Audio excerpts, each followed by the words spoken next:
Don't forget to like, comment, and subscribe.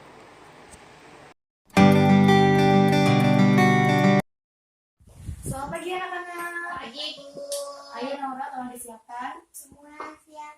Doa mulai. Doa selesai. Memberi salam. Assalamualaikum warahmatullahi wabarakatuh. Waalaikumsalam warahmatullahi wabarakatuh. Terima kasih ya tadi kalian telah mengikuti apel pagi dan telah menyanyikan lagu Indonesia Raya dengan tertib. Nah, sebelum kita mulai pelajaran, Ibu akan mengajak kalian terlebih dahulu ya.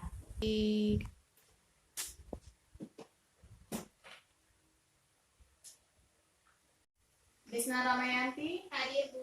hadir ya. Naura Zafira, Hadir, Bu. ya, hadir. Ibu ingin bertanya, kemarin dia masih ada yang ingat kita membahas tentang materi apa? Peredaran darah. Peredaran darah. Peredaran darah itu adalah sistem yang berfungsi untuk mengatur aliran darah itu tersebut. Nah, aliran darah itu membawa nutrisi, yaitu hasil metabolisme. Lalu mengedarkan apa? Hormon, kemudian juga seri makanan, iya benar. Terus ada yang tahu lagi dia membawa materi apa selain itu? Oksigen. Iya benar, ya oksigen. Nah jadi hari ini kita akan membahas tentang sistem pernapasan. Nah materi kita adalah sistem pernapasan. Jadi kalian hari ini tujuan kalian belajar supaya kalian tahu yang pertama itu adalah pengertian dari pernapasan. Nah jadi kalian hari ini tujuan kalian belajar agar kalian dapat mengerti dari materi ini. Jadi kalian atau pengertian sistem pernapasan, organnya apa aja, fungsinya apa aja, itu mekanisme pernapasan dada dan perut itu bagaimana, kemudian kaitannya dengan mekanisme itu tersebut, kaitannya dengan gangguan pernapasan. Pernapasan ini, materi ini di akhirnya kalian akan membuat sebuah produk apapun karya. Sebelum kalian membuat itu, kalian harus menonton video yang ditayangkan dulu ya. Mari simak baik-baik. Ya.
inti dari video itu tersebut?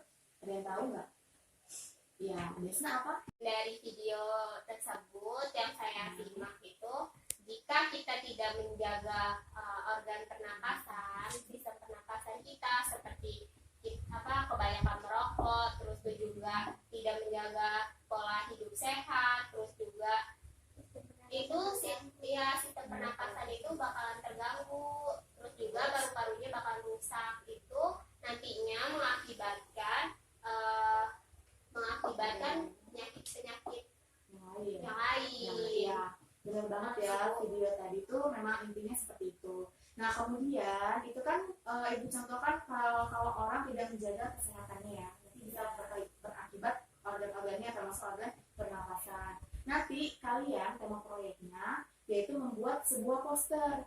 Nah, poster itu bertemakan mengajak orang lain untuk menjaga kesehatan sistem pernapasan. Seperti yang ada di surat An-Nisa ayat 29, bahwasannya, dan janganlah kamu membunuh dirimu, karena sesungguhnya Allah Maha Penyayang kepadamu. Dan kalau misalkan di kelas ini, maaf ya, kalau misalkan ada agama lain, dianalogikan tuh seperti, kan Tuhan tuh telah menciptakan kita dengan organ-organ yang sempurna, jadi wajib banget bagi kita untuk menjaga kesehatan organ tersebut. Nah, jadi Ibu akan menayangkan video sebelum kalian membuat poster, pasti kalian harus tahu dulu nih, sistem pernafasan itu apa, pengertian tadi kayak udah tujuan pembelajaran kita hari ini. Jadi Ibu akan menayangkan video pembelajaran, kalian simak baik-baik ya. Ya Bu. Adalah hidung. Dari hidung, udara akan masuk ke dalam faring, lalu masuk ke dalam laring, ke dalam trakea, lalu ke dalam bronkus, lalu ke paru-paru. Nah, yang pertama adalah hidung. Jika udara masuk ke dalam hidung, udara akan disaring oleh rambut-rambut halus yang ada di hidung, dan juga udara akan dilembabkan oleh mukosa yang berada di hidung. Nah, hidung ini memiliki peran penting, yaitu sebagai indera penciuman. Indera penciuman ini didukung oleh sel yang bernama sel olfaktori. Sel olfaktori ini akan menerima respon dari luar, lalu diterjemahkan oleh otak ke dalam bau seperti bau parfum.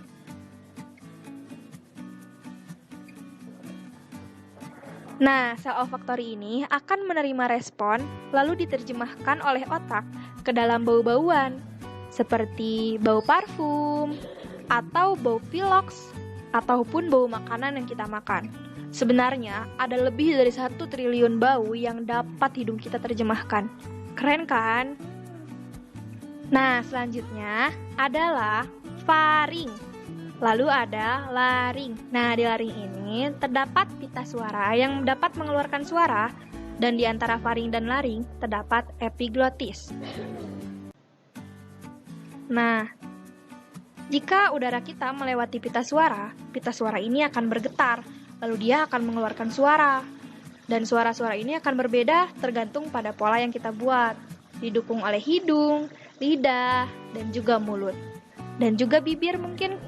Maka dari itu kita bisa berbicara dan juga mengeluarkan suara seperti A, I, U, E, O, dan juga kita bisa bernyanyi la la la la la la la. Selanjutnya ada epiglotis. Ini adalah organ pertemuan antara saluran pernafasan dan saluran pencernaan. Epiglotis akan menutup jika makanan ditelan ke dalam organ pencernaan. Coba bayangkan, jika epiglotisnya terus membuka, maka makanan akan masuk ke dalam organ pernafasan. Maka dari itu, kita bisa tersedak. Tersedak ini terjadi jika kita bernafas, berbicara, atau tertawa sambil makan, dan itu akan berbahaya. Selanjutnya adalah organ trakea. Nah, trakea ini terdiri atas cincin-cincin hialin yang membentuk agar trakea selalu membuka. Dan juga ada bronkus yang terdiri dari 2. Bronkus ini akan bercabang terus ke dalam paru-paru yang bernama bronkiolus. Bronkiolus ini akan diteruskan ke alveolus. Di alveolus terdapat pertukaran udara, oksigen dan karbon dioksida yang dibawa oleh kapiler-kapiler darah yang dilakukan secara difusi. Oksigen ini akan diedarkan ke seluruh tubuh, terutama otak. Maka dari itu, kita bisa berbicara, beraktivitas, bernyanyi, berpikir, ataupun mengerjakan tugas. Nah, proses pernafasan terdiri atas dua hal. Yang pertama adalah inspirasi, yang kedua adalah ekspirasi. Inspirasi adalah proses menghirup oksigen, ekspirasi adalah proses menghembuskan karbon dioksida. Nah, selanjutnya ada mekanisme pernapasan. Mekanisme pernapasan ini terdiri atas dua cara. Yang pertama ada pernapasan dada, dan yang kedua ada pernapasan perut. Pada proses inspirasi pernapasan dada, otot antar tulang rusuk akan berkontraksi yang menyebabkan paru-paru membesar dan udara masuk ke dalam paru-paru. Pada proses ekspirasi pernapasan dada, otot antar tulang rusuk akan berelaksasi, paru-paru akan mengecil, dan udara akan dihembuskan. Selanjutnya adalah mekanisme pernapasan perut. Pada mekanisme pernapasan perut ini dibantu oleh otot diafragma. Otot diafragma akan berkontraksi membentuk datar, paru-paru akan membesar, lalu udara akan masuk ke dalam paru-paru.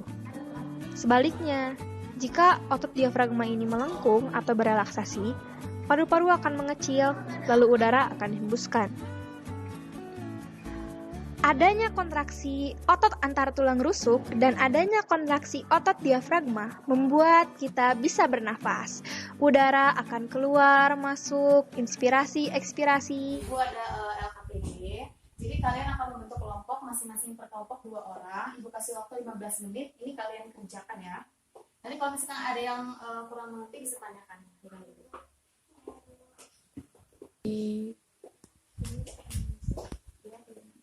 Bu, ini nih kayak mana sih Bu nomor ini? Kalau yang ini dianuin apa namanya fungsinya.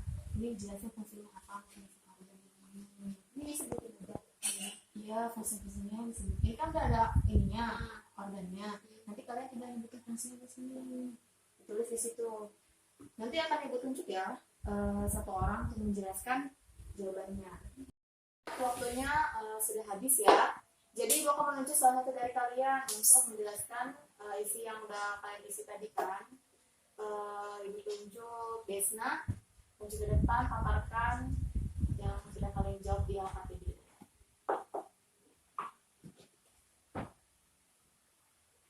Assalamualaikum warahmatullahi wabarakatuh. Waalaikumsalam warahmatullahi wabarakatuh. Saya Desna Rahmayandi, perwakilan dari kelompok 2 akan menjawab pertanyaan. Yang pertama, jelaskan fungsi dari masing-masing organ pernapasan. Ada rongga hidung. Rongga hidung itu alat pernapasan yang berfungsi untuk keluar masuknya udara. Kemudian ada faring, yaitu tenggorokan yang menangkap udara meneruskan ke trakea. Kemudian ada laring. Laring itu untuk menyambungkan trakea. Itu dalam laring itu ada pita suara atau kotak suara. Kemudian ada trakea, yaitu saluran jalannya pernapasan yang utama menghubungkan organ pernapasan atas dengan paru-paru. Kemudian ada bronkus, yaitu cabang trakea. Kemudian ada bronchiolus, cabang dari bronkus yang melakukan pertukaran gas. Nah, di alveolus adanya pertukaran oksigen dan karbon dioksida. Kemudian yang kedua itu soalnya Ayah Budi mengalami flu lalu dia mengeluh susah bernapas. Bagaimana hubungan dengan fungsi organ pernapasan pada saat itu dan bagaimana mekanisme pernapasannya? Jadi kami menjawab Ayah Budi mengalami flu itu karena adanya gangguan. Nah, terganggu karena adanya virus influenza yang masuk. Kemudian juga ada faktor-faktornya, itu faktor usia, terus juga hidupnya itu kurang sehat, kemudian jarang cuci tangan, terus juga kalau misalkan bersin atau batuk itu juga dapat menularkan virusnya. Kemudian yang nomor 3, mekanisme pernapasan dada pada proses pernapasan manusia. Nah, pernapasan dada ini yang pertama itu ada inspirasi, yaitu udara masuk. Udara masuk itu rongga dadanya membesar karena otot-ototnya berkontraksi. Nah, kemudian ada juga di fase ekspirasi, yaitu fase menghembuskan, yaitu rongga dada mengecil karena otot-ototnya berkontraksi, baru udaranya keluar. Kemudian nomor 4, perbedaan dari ekspirasi dan inspirasi. Biar teman-temannya bisa disimak ya. Kalau ekspirasi itu dia merelaksasi. Kalau inspirasi itu dia berkontraksi atau menghirup udara tadi yang udah dijelaskan di nomor 3 mekanismenya. Jadi, Desna, silakan dijelaskan. Sudah dijawab oleh teman kalian. Apakah masih ada yang kurang jelas? Tidak, sudah jelas. Sudah jelas ya. Berarti kesimpulan dari materi ini adalah sistem pernafasan itu adalah sebuah sistem yang urut mulai dari hidung, laring, faring, trakea, bronkus, bronkiolus, alveolus, kemudian terjadinya di paru-paru. Lalu ada 2 mekanisme pernafasan, pernafasan dada dengan pernafasan perut. Kalau pernafasan dada yang berkontraksi adalah otot tulang rusuk. Sedangkan yang pernapasan perut itu yang berkontraksi adalah otot diafragma. Ada 2 fase, fase inspirasi sama ekspirasi. Inspirasi proses kita saat menghirup udara. Kemudian ekspirasi proses saat menghembuskan udara atau berrelaksasi. Tadi juga dicantumin di situ penyakit tentang sistem pernapasan, gangguan ya. Iya. Itu flu kan? Iya. Tadi di situ. Berarti flu itu diakibatkan oleh tadi virus influenza. Jadi kita harus menjaga sistem pernapasan kita agar tidak terkena penyakit. Jadi karena kalian sudah mengerti semuanya, Ibu akan memberikan tugas. Buka buku kalian halaman 122. Kerjakan tabel 3.2 ya. Minggu depan akan kita bahas. Kalian kerjakan di rumah. Kemudian agenda selain membahas soal itu, besok itu kita akan merencanakan desain proyek serta jadwal pembuatannya. Ya, Bu. Baiklah, Ibu akhiri. Sebelumnya Ibu minta maaf kepada Allah, Ibu mohon ampun. Wassalamualaikum warahmatullahi wabarakatuh. Waalaikumsalam warahmatullahi wabarakatuh.